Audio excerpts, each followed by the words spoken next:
सभी भगवत प्रेमी कृष्ण प्रेमी भक्त हमारे धार्मिक चैनल श्री गोविंद माधव जी 15 को सब्सक्राइब करें और बेल आइकॉन को ऑल पर दबा दें। बोले श्री राधे राधे। गुरु ब्रह्मा गुरु विष्णु गुरुर्देवो महेश्वर गुरु साक्षात् परम ब्रह्म तस्मै श्री गुरुवे नमः। बोलिए श्री गुरुदेव भगवान की जय। जय जय श्री राधे। आज हम माता शबरी का पावन चरित्र श्रवण करेंगे। माता शबरी जिनका प्रारंभ से ही संत सेवा में परम अनुराग था। दंडकारण्य वन में अनेक ऋषि मुनि, अनेक साधु सन्यासी तपस्वी रहते थे। मतंग मुनि भी वही निवास करते थे, जिनके प्रभाव से माता शबरी भली भांति परिचित थीं और उनकी दर्शनों की, उनकी सेवा की लालसा उन्हें दंडकारण्य में ले आती है। लेकिन माता शबरी अपने बारे में जानती हैं कि मैं निम्न जाति की हूँ, भील जाति की हूँ, अधम हूँ। पता नहीं महामुनि मेरी सेवा को स्वीकार करें न करें या अपनी सेवा से मुझे निष्कासित कर दें। इस कारण प्रातःकाल होने से पूर्व ही वे मतंग मुनि के जो दैनिक कार्य नित्य के होते थे उनको संपादित कर देती थीं। जैसे फूल लाना, उनके आश्रम की सफाई करना, सरोवर से जल लाना और भी कुछ जो छोटे मोटे कार्य होते थे, प्रातःकाल होने से पूर्व वे उनके सारे कार्यों को कर देती थी। अब मतंग मुनि कई दिन तक देखते हैं कि ऐसा कौन है जो मेरी इस तरह की ये सेवा कर जाता है, लेकिन सामने नहीं आता। आखिर पता करना चाहिए कि वे कौन है जो मेरी नित्य सेवा करता है। एक बार मुनि प्रातःकाल जल्दी उठ जाते हैं और छुप कर देखते हैं और देख लेते हैं कि एक भीलनी, एक शबरी उनके आश्रम की सारी साफ सफाई, जल लाना, पुष्प लाना आदि क्रियाओं को संपन्न कर रही है। वे उसे अपने पास में बुलाते हैं। डरती हुई शबरी उनके पास में आती है। मतंग मुनि उससे उनका परिचय पूछते हैं। वे घबरा जाती हैं, डर जाती हैं कि कहीं मेरा परिचय जानने के बाद हो सकता है मुझे अपनी सेवा से निकाल दें। यही सोचकर उसकी आंखों में आंसू आ जाते हैं। मतंग मुनि उनसे कई बार पूछते हैं कि तुम अपना परिचय दो, डरो मत, तुम कौन हो, मुझे सच सच बताओ। तब माता शबरी अपने बारे में कहती हैं कि मैं भील जाति की हूँ, अत्यंत निम्न जाति की हूँ। मेरा छूना, मेरा दर्शन करना सब पाप माना जाता है। मैं किसी पूजा के योग्य नहीं, कोई भक्ति भाव मुझ में नहीं है। मैं बस केवल आपकी प्रातःकाल आकर सेवा कर जाती थी। मुझे यही डर था कि कहीं आपको पता चल गया तो आप मुझे अपनी सेवा से निष्कासित न कर दें। बिना भक्ति के, बिना भगवान की भक्ति के मैं रह नहीं सकती और भक्ति करने का, पूजा करने का मुझे कोई अधिकार नहीं है। मुझे इसी बात का डर था और आज आपने मुझे देख लिया। मेरे अपराध को क्षमा करें और मुझे अपनी सेवा से निष्कासित न करें। मतंग मुनि केवल एक तपोनिष्ठ ही नहीं, एक परम भक्त, सच्चे भक्त थे। वे भक्त की महिमा को जानते थे। वे जान गए कि ये कोई परम भक्ति हैं। वे उनकी सेवा को स्वीकार कर लेते हैं और अपने आश्रम में एक कुटिया उनको रहने के लिए दे देते हैं। उसे अपनी शिष्या के रूप में स्वीकार कर लेते हैं। वहाँ के अनेक मुनि जो उधर आसपास रहते थे, उन्होंने इसका विरोध भी किया कि आप तपस्वी हैं, वे एक स्त्री हैं, आपको इस तरह उसकी सेवा स्वीकार नहीं करनी चाहिए। मगर मतंग मुनि भक्ति की महिमा को जानते थे और यह जानने के बाद उन्होंने उसे अपनी शिष्या के रूप में स्वीकार कर लिया। अब तक शबरी मात्र एक संत के रूप में उनकी सेवा करती थी। अब वे उनको अपना गुरु मानकर, एक गुरु के रूप में एक शिष्या बनकर उनकी नित्य प्रतिदिन सेवा करते थे। धीरे धीरे समय व्यतीत होता है। एक दिन मतंग मुनि उसे अपने पास में बुलाते हैं और कहते हैं, अब मेरा इस संसार से जाने का समय आ गया है। यह सुनकर शबरी अत्यंत व्याकुल हो जाती है। बोली, हे मुनि, हे गुरुदेव, मैं आपके जाने के बाद किस आधार पर अपना जीवन व्यतीत करूंगी? मेरे जीने का आधार क्या होगा? मुनि कहते हैं, तुम्हारे जीने का आधार मैं तुम्हें देकर जाता हूँ। वह श्रीमन नारायण, जिनकी लोग कई वर्षों से साधना करते हैं, बड़े बड़े ध्यान करते हैं, योग अनुष्ठान करते हैं, लेकिन फिर भी वह उनके ध्यान में नहीं आते। वे परम भगवान रघुकुल में श्री राम के रूप में अवतीर्ण हो चुके हैं। और तुम मेरी बात को विश्वास करना, मेरे कथन को सत्य मानना। मैं जिन प्रभु के दर्शन नहीं कर सका, वे ही प्रभु एक दिन तुम्हें खोजते हुए, तुम्हारा पता पूछते हुए तुम्हारी कुटिया पे अवश्य आएंगे। मेरे वचन पे विश्वास रखकर और श्री राम प्रभु का नाम जपते हुए अपने दिन व्यतीत करना। और इस प्रकार मुनि इस संसार से प्रस्थान कर जाते हैं। अब माता शबरी के पास जीवन का एक यही आधार था कि मेरे मुनि कह गए हैं तो मेरे राम प्रभु एक दिन अवश्य आएंगे, मुझे उनके दर्शन प्राप्त होंगे। और यही सोचकर, यही जानकर वह नित्य प्रति उनके आने के मार्ग को बुहारती हैं। प्रतिदिन सुंदर सुंदर फूल लाकर, खुशबू वाले फूल लाकर मार्ग में बिखेरती हैं, कहीं मेरे प्रभु आएँ और उनके मक्खन से कोमल चरण, कहीं कांटा न चुभ जाए उनके चरणों में। इस यही सोचकर नित्य मार्ग की सफाई करना, जल का छिड़काव करना आदि क्रियाएं प्रतिदिन करती है। अब उसका दोनों समय का यही नियम था कि कल प्रभु सुबह आएंगे, मुझे मार्ग की सफाई करनी है। सुबह नहीं आए तो हो सकता है शाम को आ जाएं, शाम को नहीं आए तो अच्छा तो कल तो ज़रूर आएंगे। उसके मन में एक पल को भी यह नहीं आता कि क्या प्रभु मेरे पास आएंगे, क्योंकि वह जानती हैं कि यदि मैं अपनी तरफ देखती है तो मुझ में ऐसा कुछ भी नहीं है, ना ही मेरे अंदर कोई भक्ति है, ना ही मैं किसी उच्च कुल की हूँ कि प्रभु मेरे पास आएं। लेकिन अपने गुरु के कथन पर, गुरु के वचन पर उसे पूर्ण विश्वास था कि हाँ, मेरे गुरु कह गए हैं, इसलिए मेरे राम अवश्य आएंगे।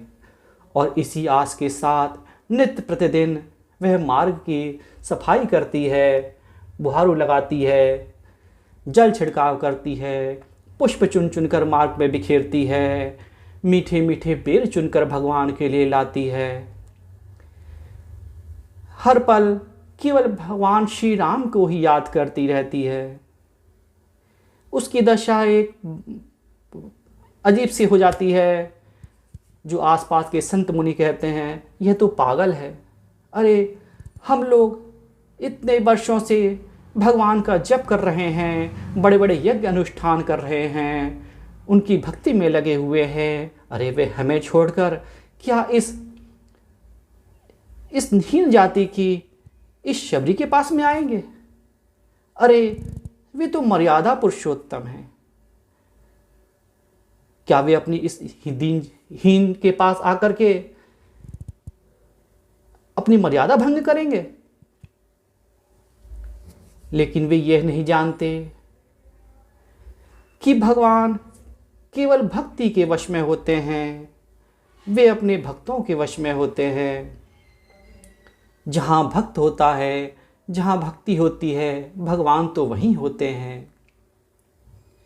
इस प्रकार धीरे धीरे समय गुजरता जाता है। एक समय ऐसा आता है वह प्रभु के ध्यान में बैठी हुई है। संध्या का समय है। एक कागा छत पर आके बैठता है उसकी।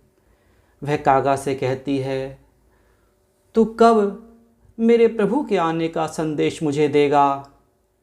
और वह कागा से कहती है कि कागा सब तन खाइयो।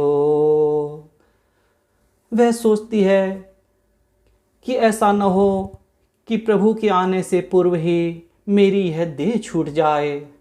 और यही सोचकर वह कागा से कहने लगती है कि कागा सब तन खाइयो, मेरो चुन चुन खइयो मांस, मेरे दो नैना मत छेड़ियो, इन्हें पिया मिलन की आस। और इस प्रकार वह भगवान के ध्यान में निरंतर खोई रहती है। आखिर में वह पल आ ही पहुंचता है। आज प्रातःकाल उठते ही उसे शुभ शकुन होने लगते हैं। उसका वामांग फड़कने लगता है। उसे कहीं से यह सूचना मिल जाती है कि मेरे प्रभु श्री राम दंडकारण्य में प्रवेश कर चुके हैं। वह फिर सोचती है कि दंडकारण्य से यहाँ तक न जाने कितने ऋषि मुनियों की कुटियाएं पड़ेंगी। क्या वे उन कुटियाओं को छोड़कर मुझ दीनहीन के पास आएंगे? तभी उसे फिर अपने गुरु के वचनों का ध्यान आता है। मेरे गुरु कह गए थे कि राम आएंगे, राम आएंगे, राम आएंगे। और यही वचन सुनकर वह कहने लगती है कि मेरी झोंपड़ी के भाग आज जाग जाएंगे, राम आएंगे। मेरी झोंपड़ी के भाग आज खुल जाएंगे, राम आएंगे। राम आएंगे, मेरे राम आएंगे, राम आएंगे, मेरे राम आएंगे। मेरी झोंपड़ी के भाग आज खुल जाएंगे, राम आएंगे। राम आएंगे, मैं अंगना सजाऊंगी। राम आएंगे, मैं अंगना सजाऊंगी। बेर मीठे मीठे चुन करके लाऊंगी। हो बेर मीठे मीठे चुन करके लाऊंगी। बेर खा के राम मेरे मुस्काएंगे, राम आएंगे। बेर खा के मेरे राम मुस्काएंगे, राम आएंगे। राम आएंगे, मेरे राम आएंगे। हो मेरी झोंपड़ी के भाग आज खुल जाएंगे, राम आएंगे। और इस प्रकार वह प्रभु की आने की खबर सुनकर एक व्याकुल स्थिति में हो जाती है। अत्यंत बेचैन होने लगती है कि अब मुझे अति शीघ्र मेरे प्रभु के दर्शन प्राप्त होंगे। इधर भगवान दंडकारण्य में प्रवेश करते हैं और किसी भी साधु संत की कुटिया की तरफ दृष्टिपात नहीं करते। वह सीधे वहाँ के जो भी मनुष्य जंगली लोग रहते हैं, भील रहते हैं, वहाँ के जंगल में जो भी निवास करने वाले मनुष्य होते हैं, उनसे पूछते हैं कि मेरी माता शबरी कहाँ पर रहती हैं, उनकी कुटिया कहाँ पर है। और हर एक से वे यही सवाल पूछते हुए आगे बढ़ते हैं माता शबरी की तरफ। उधर शबरी अत्यंत व्याकुल रहती हैं।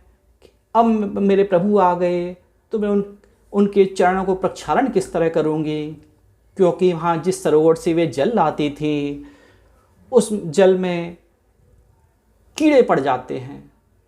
वहाँ के साधु संत कहते हैं कि इस शबरी के प्रभाव से, इसका स्पर्श करने से यहाँ का सरोवर का जल गंदा हो चुका है, इसमें कीड़े पड़ चुके हैं, और वे उस शबरी को उस सरोवर से जल लेने के लिए, वहाँ आने के लिए मना कर देते हैं।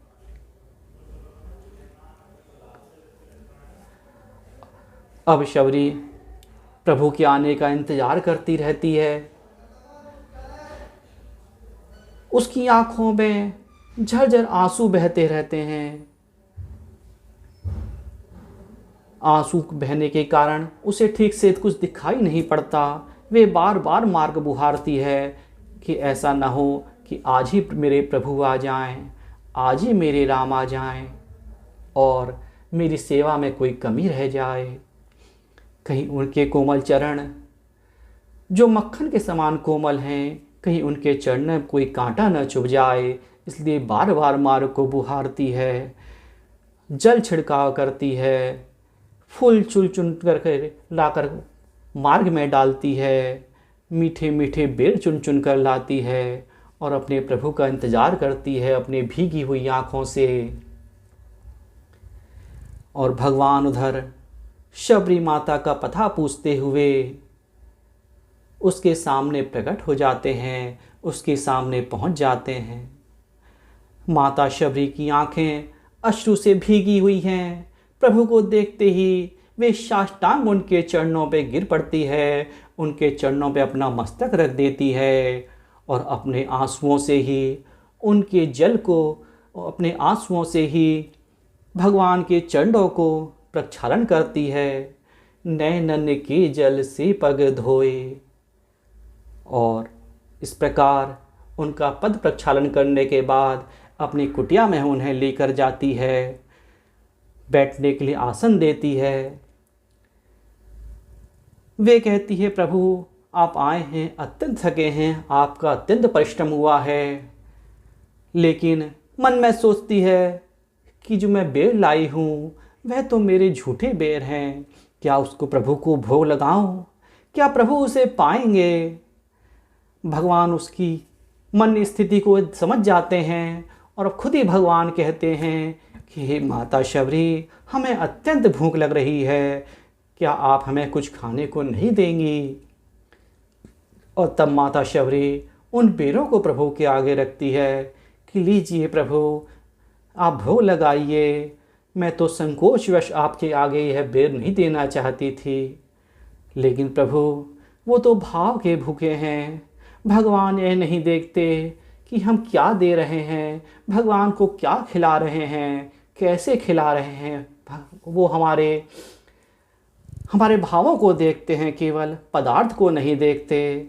भगवान तो केवल भाव के, भक्ति के भूखे होते हैं। और भगवान उन बेरों को भोग लगाते हैं। माता शबरी से कहते हैं, इन बेरों में मुझे माता इतना स्वाद आया जिसका मैं वर्णन नहीं कर सकता। लक्ष्मण को भी बेर देते हैं खाने के लिए, मगर लक्ष्मण उन बेरों को भगवान की नज़रें बचाकर पीछे की तरफ फेंक देते हैं। और कहा जाता है कि वही बेर एक बार जब पीछे फेंकते हैं तो वही बेर संजीवनी बूटी बन करके वापस लक्ष्मण जी के पास आते हैं और उन्हीं के द्वारा उनकी प्राण रक्षा होती है। इस प्रकार भगवान माता शबरी के बेरों का भोग लगाते हैं, लेकिन अपने भक्ति की महिमा उन्हें इस संसार में भी प्रकट करनी थी। वे साधु सन्यासी जो यह समझते थे कि शबरी के स्पर्श करने से सरोवर का जल गंदा हो गया है, उसमें कीड़े पड़ गए हैं, वे ये नहीं जानते थे कि वह शबरी के कारण नहीं, बल्कि उस भक्ता के प्रति अपराध करने के कारण जल गंदा हुआ है, उसमें कीड़े पड़े हैं। वे माता शबरी को लेकर सब संतों के कहने पर वहाँ पहुँचते हैं सरोवर के पास में, और संतों से कहते हैं आप इनसे, माता शबरी से क्षमा मांगें, और जब इनके चरणों का स्पर्श इस जल से होगा तभी इस जल का सरोवर का जल निर्मल होगा। क्या भगवान अपनी केवल कृपा दृष्टि से, जिनकी दृष्टि मात्र से ही संसार पलट जाता है, संसार में नित्य नवीन क्रियाएं हो जाती हैं, तो क्या वे अपनी दृष्टि मात्र से उस सरोवर का जल निर्मल नहीं कर सकते थे? लेकिन नहीं, भगवान को अपनी भक्त की, उसकी भक्ति की महिमा संसार के सामने प्रस्तुत करनी थी।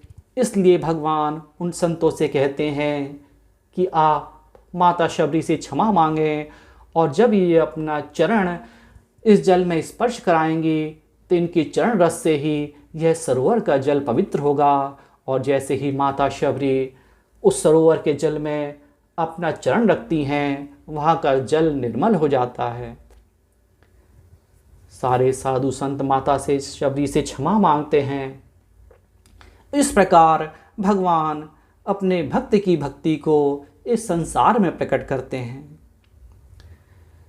उसके पश्चात भगवान माता शबरी को प्रसन्न होकर अपनी नवधा भक्ति प्रदान करते हैं। उनसे आगे का मार्ग पूछते हैं,